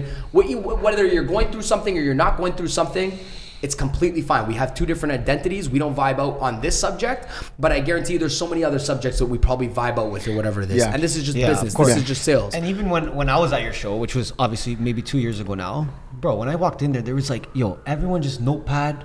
Like, that's crazy. Like, bro, like I went in there, I was like, I didn't know what to expect. No, I remember. I'm like, people making notes, like people just sitting down making notes of what you're saying, everything. And I'm just like, oh fuck, I gotta make notes. I'm like, I gotta make notes, bro. I like pull out my phone, like I start making notes. I'm seeing Matt make notes. This guy's calling me after. He's like, bro, I just went to this thing with Matt, whatever, bro. Whatever the fuck it was. I was like very open minded after that, straight up, bro. He's like, dude, whatever. Like I went to the show, and I remember the phone call. I went to the show, this guy Daniel G. And I'm like, okay, well, what the fuck was it? But what are you talking about? And because he's so like, I was so he's so amped. He's so amped. Bro, this fucking show, and I was fucking notepads for 3 hours. And I'm like, okay, bro, what the fuck are you trying to tell me? And I think I brought my notes for you. You did, and he's like, bro, this guy's just a fucking beast sales. And 2 years ago, just over 2 years ago, that's when we started this business. So that's when he, and so we were very trying to figure out how the fuck we were gonna make this thing. Something else I wanted to do is I've always wanted to consult people one-on-one, right? And I was growing it with him, and I was always like, I really want to consult people. What were you doing before? I was just in nightlife before we did the marketing, promoting, but my network was huge because of it. Okay. So I was always talking to people. People was always asking me for things, if I can help them with this, whatever, right? So I was always like, I want to consult people. Like I really think I could, right? And after seeing that, and after seeing you teach a crowd of 300, I was like, I'm getting started right now. I think it was a mix of him seeing your show, really putting yourself onto Gary Vee. Yeah, it was and then you know, me and him, pandemic hits, me and him just spending, you know, nights in our old office, which is in this building just upstairs, a little smaller, just spending nights being like, well, where the fuck are we going with this business? Pandemic just hit, we got fucked. And then just like sitting there and him saying, yo, I want to do this, and me just telling him, bro, do it. Like there's no other way. Like you just have to do it. As cliche as that sounds, just fucking do it. That's what I did. I just started doing it. And then you just started doing it, and then that grew, whatever, and obviously the business and whatnot, we're here now. That was just a very cool I like moment, it, and crazy how the world works. You know, you went to that show, Matt brought you to that show, and we just today did a fucking Price to Sell podcast. You and Matt, you know, just across the room over there. You know, you're here in front of us, right? Whatever. So it's crazy how the world works. But you put yourself. I told my mom about it. I was showing my mom the notes. No, like, I think you said something. My mom was behind. There was like a percentage breakdown in a theory that you had. Yeah, like 60, 30, 10. That was. I was screaming at the rest of the. I was going around. 60, 30, 10. Bro, 3, 4, 5 months. This guy would say to me in the office is, bro, 30, 50, 30. I'm like, bro, what are you talking about, bro? He's like, yo, 60% of somebody like you, or they want to be like you. 30% is the way you communicate. 10% is the fucking product. So fuck the product. Bro, when you said that, I was like, right, it's like the mind blowing part. I was like, I'm pretty sure if you listen to some of our early podcast episodes, we said it. He probably has said that 100 times. The breakdown of that stuff, yes. And like credited you for it and be like, yo, this is what it is. Like I'm pretty sure 3-4 times. Yeah, right. Yeah, crazy. Just fucking. And you know, it's when I look at my concepts and I reverse engineer, I was telling Matt this before. It's like, now I'm on this podcast and now I got, content social, yes. Yeah. I'll pump out something in 5 minutes after this. Guaranteed. 5 minutes. I don't even wait. 5 minutes. No, 5 minutes. 5 minutes. I'm not waiting. Oh, yes, I have it. Like in case Daniel gets sick for a month or whatever happens, I got a thing on backlog, for like a month, but I'm pumping this in 5 minutes. Whatever the case is, like whatever I vibe out with. Like whatever. My shooter has a camera, I'm gonna pump it out. But aside from that, which is like what everybody else sees, tonight I go home and I talk about this in my head. And tomorrow I wake up and I take notes on this. Tomorrow I wake up and I go train on whatever just happened today. I'm gonna think about what happened. Like I'm gonna think about you saying, bro, you gotta put yourself in a position where you show up to an event. Then some way I call Matt. Matt has this podcast in your guys' studio, and then it all just clicks. And then I'm like, you know, proximity is power. And then I'm starting to go on this concept, blah blah blah. You know what I mean? Just because we had this conversation. This is, I love, like, this is exactly how I formulate everything. But I just don't go by my days on autopilot. When you were there, it felt like you were talking directly to me. Because I was like in a position, I was like in nightlife trying to figure out my business. I was like in a tough place, you know. I was like, yo, a lot of people come to me for things. A lot of people ask me to help them with things, right? And then you said that 60, 30, 10 thing, and I was like, bro, that's me. I'm like, that's why people are coming to me. It literally, I attached myself to it right away. I'm like, people like me. They want to be like me, right? And then I'm like, the other thing is like the way you communicate with them, they like that, and then the rest is just the rest. I said it to him right away. I'm like, dude, I felt like it was just me and Dan in there, and he was like, he knew all about me already, right? And then he broke it down for me, and I was like, no, but I wasn't even supposed to go to the show. Like I was just like invited last minute. Matt told me, yo, I'm coming to pick you up, and I was like, yo, this shit's crazy, bro. Yo, I'm gonna chime in for a sec. That's crazy that you said that, because not. Like if people were just open-minded like that, it's not everything has to resonate. It's just one tick. So even if everything was just irrelevant, because you're only gonna remember 5-10% of it. Just like it's one thing. I know. Just if you just like and then when you go back after it, like the book resonates. You can read a book 4 times and it resonates with you different every single time you read the book, right? Like it's like, oh, that hit me at that point of life, right? So it's like I always sometimes like you will notice if we vibe out with each other and we're at the Toronto event, you'll be like, fuck, I heard that guy say that last year, but it might hit you differently this year, of course. You know what I mean? Like it might just resonate a bit. Second, third, fourth time. But that's why when he came and he had notes on a lot of shit, but that was the one piece that he kept saying, the whole like formula thing, right? People like you, want to be like you, blah blah blah, whatever.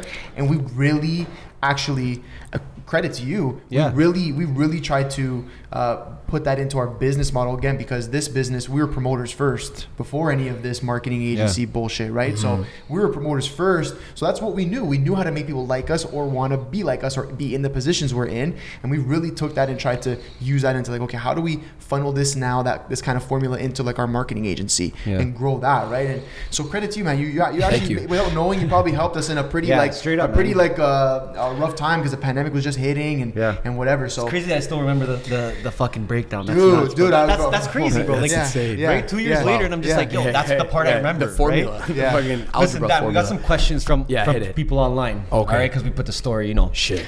This is gonna be some like, I think it's more salesy, right? I'm good with anything. Yeah, bro, yeah. what time I fucking go to the washroom? I don't give a fuck. This one's from, I actually don't give a shit. This one's from Sophia. She's asking, Sophia. how do you increase callbacks? How do you increase callbacks? Well, Sophia, Do you want her to take your course? no, it's like okay, so it's like, how do you increase somebody showing up the second time? Yeah. It's just, let's just go generic for everybody in every single industry. It's almost like, how are you, okay, so you finish out a date. Yeah. You're on a date with a girl. Yeah. Okay, I'm gonna bring it, okay, like let's say I'm on a date. Now, my whole goal, if I like this girl, I wanna go on a second date with this girl. Of course. Okay? So she's leaving the car, right? Whatever the case, say I'm driving her home, whatever, blah, blah, blah. She's leaving the car. Now in my head is like, it's like, well, I want to do a second date here or something like this. But fuck, it's Melissa on a date with me, I'm just saying, right? For example, let's not fucking play it. Melissa might have 5 other guys. Yeah. Yeah. John might have 6. Oh no, fuck off. 21st century. They might be hitting 3 other people up, and I'm saying this here because this goes back into sales, where it's like some other people might be hitting them up. So what's going through my head is, how do I make? First, I got to know a time that I'm following up with. I gotta have it. I gotta have at least a couple of different options. Friday and Saturday, I gotta make open. I'm not gonna let the date leave, the prospect leave, until I'm setting something. So it's like you set an appointment from an appointment. I say, Safa, you set an appointment from an appointment.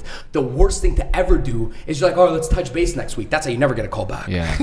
It's the worst thing to do if you really want to follow up. It's like, don't just leave it to chance. It's horrible. Yeah. So it's like, okay, one, I'm gonna set a date in my head, Friday, Saturday, or I'll give a couple options. It would be stupid for me to give one option, so I'm gonna give a couple options, Friday and Saturday. The second thing is this: when I give the option has to be enticing enough for that individual to show up. Yeah. So why I said dating, it's like, okay, hey, we should go out for dinner next Friday again. This was fun. Dude, not good. Yeah. Hey, listen, I know a good winery in Niagara Falls, right? And at dinner, you were telling me that you're a fucking wine enthusiast or whatever the case is. I'm listening, first of all, because and this is sales. You got to listen to make the second approach enticing to the customer. Yeah. I have a winery, uncle has a winery, blah, blah, blah. Next Friday, we're going to go out to this winery. What time are you free? What time should I pick you up? 7. I got to make it curious enough, enticing enough, whatever the case is, to make the second meeting. Yeah. So in that process, okay, what's a winery, blah, blah, blah, blah. I'm making that second follow-up engaging. Yeah. I'm translating this back into sales. How do you avoid people not calling you back? How do you lock in the second meeting? Hey, listen, Linda, amazing freaking meeting today. Obviously, this is a big investment. It's in a big purchase, and I don't want you to make like a quick decision. I want you to make an informed and educated decision. Why don't we do this? I'm going to look back at our conversation today. I'm going to pull up a couple resources in the next week, and then on next Friday, I'm going to get on a phone call with you, and I'm just going to give you that information. Whether or not you decide to make an investment with us next Friday, it's completely fine. Let me just give you that information, because I did a couple of things with clients that are similar to you in the exact same industry, and we blew them the fuck up. I'm going to pull up some files that I have that I think are going to be super valuable for you. What time can I give you those files on Friday? Or 7 or 5 p.m. good for you next Friday or next Saturday? So now it's like, hey, this guy was listening to me. Yeah. There's a reason for follow-up. He's going to do some shit to make me, you know what I mean? You know, there's value. There's this whole story as to why I got to show up on Friday. And I'm always, no matter what, painting the picture of me, like words create a picture. So it's like, hey, listen, I'm going to go back to my desk tonight at 5. So now they're picturing you like going back to the desk. Then I'm going to go to clients that we fucking blew up that are in your similar industry. I can't remember exactly which client it was, but I know we increased our ROI by like 35%. I got to check exactly how we did it. When I tapped into that formula and that strategy, let me give you a call back on Friday. What time you good? 5 or 7 o'clock. You just got to know what you're doing and where you're going, and clients find it attractive. Of course. But even that, now you're mentioning that you have other clients that are similar you know to what them. it all was, like, right? You guys are listening. You guys, people. So that's it. Number one, set a date, make it enticing. Okay. Second and last question. We have a question from Vanessa. She's asking, how do you win over cocky clients or people who think they know more than you, who should be the expert? Yeah, that's the best. It's like stroke the ego. Yeah. It's like you don't go against the frequency. Yeah. Okay, you're on frequency cockiness right now. Yeah. Okay, cool. Let's hop up there. So it's like if I'm trying to like, okay, say I know this guy's a good sales guy and I want him to come work for my company. Yeah. But he's a good sales guy. Now he's fucking cocky. Yeah. I'm not going to be like, well, bro, I know 10 times more than you. I know and, you know, and as you offer a product, you know the value that you can bring. Of course. I'm like, this guy doesn't know a lick of what I know. Yeah. But it's going to become an argument now. And I always think, what's the end intent? The end intent is for you to come inside of my company. It's not to show that I'm better. And the worst thing about prospecting is most people, or whatever it is, trying to sell a client, is like, you don't try to show that you're better than somebody. You got to think end intent is just to be on your frequency. Holy shit, Vanessa, it's so freaking refreshing to meet somebody like yourself that is educated finally about a product, like that knows a lot about this freaking product. Like, I talk to people every single day and they don't know half of what you do. So it's fun to meet somebody that knows. I'm getting at your frequency now. I'm stroking the freaking you would absolutely crush it inside the business. Again, I don't even know, like, if this would be on your priority list, take it away a little bit, right? But if you find somebody that's cocky, it's like you just meet them at their frequency. If you meet somebody that's low confidence, you're like, hey, listen, you know, like, we have a lot of people. I used to be in the exact same. I'm meeting you at your frequency. That's the 30% of the communication. There you go. That's the 30%. Where are they at? I'm not going to go against the grain. I'm meeting you at the grain. Even sometimes where it might be fucking difficult, you guys got to do it as a host. It's like, you guys got to meet this guy. Sometimes if you don't vibe out with something, but you still got to stay on the frequency, because the end result of this show was for the crowd. To give value to them, even if you disagree. Think of it, like, so many times have you disagreed, bro, with people. Listen, but then you're like, I got a fucking camera right here, and this has to be a show. No, you nailed it. It's true. Every person that sits down has a different frequency. We got to match it. So we're on one podcast yesterday. Dude wanted to take 5 shots of tequila during the show. We took 5 shots of fucking tequila. I was fucking sauced after. I was fucking sauced, bro. And I had work to do. I was driving home. 5 p.m. I had fucking work to do. But exactly, you meet them on the frequency. I think right? you need to. Have a certain amount of experience to be able to do that, though. You know what I mean? To be able to read the frequency in the first place, and then be humble enough or not have an ego enough to be able to do it. That's it, right? You see what I'm saying? It's like, because then as the sales guy, you could be like, well, fuck this guy then. Like, I'm not gonna go on his level. He wants to be all cocky. Fuck you. Right. But then that doesn't get But I know end result. I'm always like, yo, end result. What's the end result of this? It's to give them a good show. It's to give the audience we can end it. I know you guys need to end, but there was a sales trainer guy in the space. He's big, right? And he's like ripping on me, blah blah blah blah. This was like a year back or whatever. And I'm like, dude, I could take shots at you too right now. Like, we could go back and forth. You know, I could tell you you're training shit that my dad used to learn from you in the 1980s. I can go back and forth, bro. But you're boring, you're sleeping. But I'm like, how about we do this? I'm like, instead of us going back and forth, you're a guy that likes to give value. I'm a guy that likes to give you. Bro, why don't we banter over a live stream? And people ask us questions, and you give your point of view, and I give my point of view. And then we actually give people a sense of value, and they can make the call themselves or whatever the case is. So I'm like, the end result, I always think end result, Daniel, your end result, if it's actually to fucking impact people and help people, don't get lost in the sauce right now of arguing with this fucking individual right now. It's not going to go nowhere. Why? Because again, it's like, is your point to show that you're better, or is your point for the betterment of others, or to better the conversation? So even if I know a client is lost, I'm like, what the fuck is this client talking about? This client's lost. But is it to show that I'm better, or to be like, wait, the point is to better this client?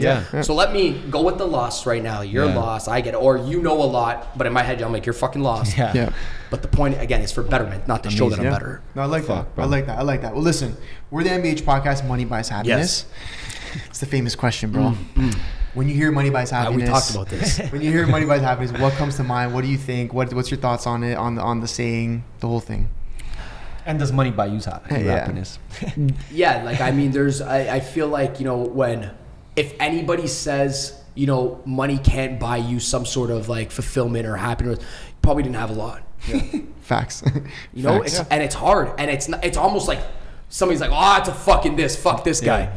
Well, no, because when you get it, you will see that if somebody is struggling in your family, they can come up to you and ask you for 5,000 fucking bucks. And that 5,000 could have shifted that person's life. And if you love that person's life shifted, now you're fucking happy. And happiness is almost like a selfish thing. Like, no matter how much you give, it's to a point of like fulfillment. So like if I have the ability to make a lot of fucking money, but like, and I can go help somebody with that money, of course that's gonna make me feel great about myself, right? When you get, like I said in the beginning, I'm like, you know, you serve others, you'll feel happy for a lifetime. Of course. So I felt like what money has done for me. Yes, I have a beautiful fucking cars. I have a nice house, nice condo, whatever. You know, I can do things. I can buy whatever I want.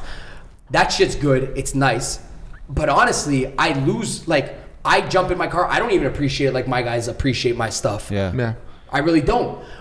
I realize what I appreciate more is what money has been able for me to reach more. Like now I'm able to go on a tour and maybe spend $100,000 or $60,000 or $80,000 to reach more of these people. And that's really what makes me happy. So it's you just find it differently. Like you might appreciate the car. I don't even, honestly, I don't even like people ask me about my shit. I'm like, oh, that's cool. Like I don't even know what's inside my engine. No, like really. You're like, bro, what is that, a V12 fucking? I was like, bro, I don't know. Like, oh shit, no way. It's like, no way. Yeah, he's like, no way. He's like, even gas. He's like, you filling up with the gas? I'm like, shit, I'm busy right now. I'm trying to get to work. I'm trying to go do this car. So again, it's you just, whatever. It's like I use it, yes. And again, the car, I know what it does. One, it's fucking cool, nice. I have a nice car, it's cool. I drive it. It makes me feel happy when I drive it. When I tap into it, fucking driving these cars is cool. Yeah. But the other thing is, like, I use that money to reach more people. I reach more people. It's just a trickle effect. More people know my message. More people can reach me on Instagram. I can screenshot that message. That message, I go to bed at nighttime. Of course. So yes, 150%. Amazing. Right? Yeah. But it's not. Again, it is not everything because is it the do-all, end-all? 150% not. Because you will find individuals that don't have money that are 100 times happier than the individual that has money. And we've seen this everywhere. You go to every country, every city in the world. You could be, I don't know, in a third world country and you'll see this person smiling. And then you'll see another person. In Italy too. They don't do nothing. They just chill, go to the beach, smoke cigarettes. A simplistic lifestyle. You know what I mean? And sometimes money, it's like, I almost try not to cloud it. I'm like, I don't want too much in because then that's going to cloud it all. You know what I mean? Like I always try to be like very like simple with it. I'm like, this is the goal. This is the message. I don't need all the other shit. I don't need so much. Because then it's gonna cloud it up sometimes, of course, right? 100%. Good answer, man. Fuck, man. And I know it can't buy love. I know it can't buy integrity. I know money can't buy fucking, morals and ethics. And I feel like, fuck the happiness of, yes, money, but you are completely broken life if you don't have integrity, you don't have morals, and you don't have true love, and you don't have fucking ethics. That's something money can't buy you integrity. Of course. Money can't buy you morals. It can't buy you ethics. And I think you're super rich. You're not rich until you have those things. Like that. Agreed. That shit feels good, and people can feel that. Like, and then when you even have those things, the money is treated differently. It like it exemplifies it and stuff like that. Like, you know what I mean? Like, again, people I meet, like, they're like, dude, you're actually a fucking cool dude. Like, you're fun. Like, you're just not the wrong. Like, you're cool. Like, you're just chill. Like, you're a normal guy. Yeah, I'm a normal guy. I'm just chilling out. We're talking about work. I'm like, because the money's just exemplified everything. But this is my integrity. This is who I am. This is my ethics. This is my morals. I'm always a fucking human. I haven't lost touch of it. And you're broke until you have those things. And if you don't fucking if you have the money and you don't have those things, well, you're still broke if you don't have integrity and morals. And I see it every single time. I'm out with people in the space 24/7. I'm like, dude, you're nothing. I don't care if you have $1 billion fucking dollars or what car, what watch, or whatever you have. Your integrity's not there. You say you're a good husband, or you're going. I've seen you fucking cheat on them. What integrity and morals? You know, like what, like, or you show up as this person online, but like, when you're really with this person, there's no energy or whatever the case is. It's like completely different, right? So those I would focus on more, and then the money is obviously secondary to that. Well said, bruv. Listen, what's next for Daniel G? What can people expect? We're gonna come see you. We're gonna come see you. We're coming to see you. We know got all something. That. I know this isn't gonna drop till, but like we have like I even reached out to you guys too. Like I want you guys to be a part of the events too as well and stuff, right? So you guys are gonna see it too. So to me, like what's next for me is continue to do the thing that's working right now. The thing that's working right now is continue to meet individuals like you guys, to always grow off of last year, to always not compare myself to somebody else in the space and just look at myself yesterday and last year. Look at what's working, like repeat what does, delete what doesn't inside of the business, and to own that not everything in life is gonna work out. Like no matter what, everything that's happening right now, I can't control it, but everything should work out in my life inside of me the way I want it to work out. Meaning, like, no matter what I do, shit's gonna fuck up.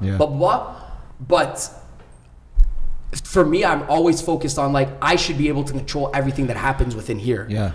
Like this is always what I'm focused on, no matter what. I can't control if this guy's gonna stay with me for the next 5 years or whatever the case is, but I can control my emotion when he leaves or when he stays. So I'm always focusing at that first. This is like, before anything, like I always focus, dude, I gotta take care of this guy first. I'm always looking at this, my energy core, blah, blah. As long as I keep this thing up, Yeah. I'm going to find good people. As long as I keep my energy up, I'm going to be with you guys. Of course. I'm going to find other, power players in the space and people to connect with and just keep growing this. I don't know what's next. Maybe a podcast, maybe bigger events or whatever the case is. Maybe I do a podcast with you guys because we just fired it off. You know what I mean? It's like, I just got to keep doing it. Let me go. And like seriously, it's like if I didn't take care of this first, this is secondary. You know what I mean? Like we wouldn't be here. Like, you know, so it's a like great point, bro, because people put the external stuff first. And this is like something like, this I don't talk about it a lot, but like, the way you feel about yourself is so fucking important, and which is like at the end of the day is your self-esteem is how good you feel about yourself, which is your energy core in life. So if your energy core is low, if your self-esteem is low in life, it's because you're not aligned. And not to get spiritual with you guys, but alignment at the end of the day means this. I want to have this identity, but I'm not acting like this person every single day. So I want a good wife. I want kids. But Daniel, why are you texting 4 girls right now? You're not aligned with who you want. It's true. You want $1 million business, but you're working 4 hours a day. There's no alignment. When you say you want one thing and you act like that person every single day, your energy core is high. You feel good about yourself. When you feel good about yourself, your energy is high and you're aligned in life. That's what it means. So it's like, I always go back to this. Hey, am I living an aligned lifestyle right now? What do I want? Am I showing up like that person right now? Because if I'm not, there's no alignment. If there's no alignment, my self-esteem is low because I don't feel good about myself. If I don't feel good about myself, my energy core is low. So I always go back to, I'm like, why is my energy fucking low? Fuck all the espresso shots. Yes, this fucking helps. I need this, bro. Like, this was clutch right before the podcast, But it's like, I feel shit about myself. Because I say I want to be this big ass entrepreneur, but I just let a fucking comment wreck me right now. I'm not aligned right now. You can't expect this and think of that. Of course. You know what I mean? So I always go back to, am I living in a aligned day, an aligned week, an aligned month? And if I feel my energy's off, I'm like, I'm not aligned right now with what I was. Some people don't even know what they want. That's so fine. their energy is just. It's like, it's good one day, it's out the next day. But when you could consciously tap in to say, fuck, I know what I want, but I'm not that person. That's why my energy's high. I know what I want, and I'm that person. That's why my energy's good. You know what I'm saying? Anyways, bro. fuck. Holy shit, dude. Listen, you got Alyssa. She's across the room, and I just see her. It's the nod. She's like, yo, this is crazy. Listen, we can go forever. We're for sure gonna have you back. Because I'm sure, like, even in 3, 4, 6 months from now, there's lots to talk about. But with that being said, where can anyone find you if they want to find you online? Just Daniel G is good on Instagram. Just Daniel G on Instagram. Cool. I cut out the last name. My last name is Guaranya. So people are like, yo, what's your last name? Where are you from? It's like it sounds like a tarantula or something, like Guaranya. It's like Guaragna. Nobody's gonna say Guaranya. So I'm and my grandfather's like, Guaranya. Yeah, he's like, what are you? That's how he said it. No? Yeah, he's like, what are you doing making your name when I changed my brand to G? He's like, what do you this is very, I had to tell him, I'm like, no, listen. Like, where's the rest of the name? Where's the rest of the letters? He's like, people are saying you're G now. He's like, G, what's this G? He's like, I'm like, no, do you know how it is when you go on a podcast and somebody's like, so we got Daniel Guerrero. I'm like, oh shit, bro, just G. Just hit it with G. I paid a guy for the Instagram name. He lived in like Germany or something. I'm like, dude, I'll pay you whatever for the G. So anyways, Daniel G on Instagram. That's it. Okay, cool, man. Listen, it was a fucking pleasure having you on today, man. This was sick, bro. I appreciate you. We could have gone forever for sure. We could have kept going. I know we all got some shit to do, but appreciate you, man. With that being said, Dean, we out.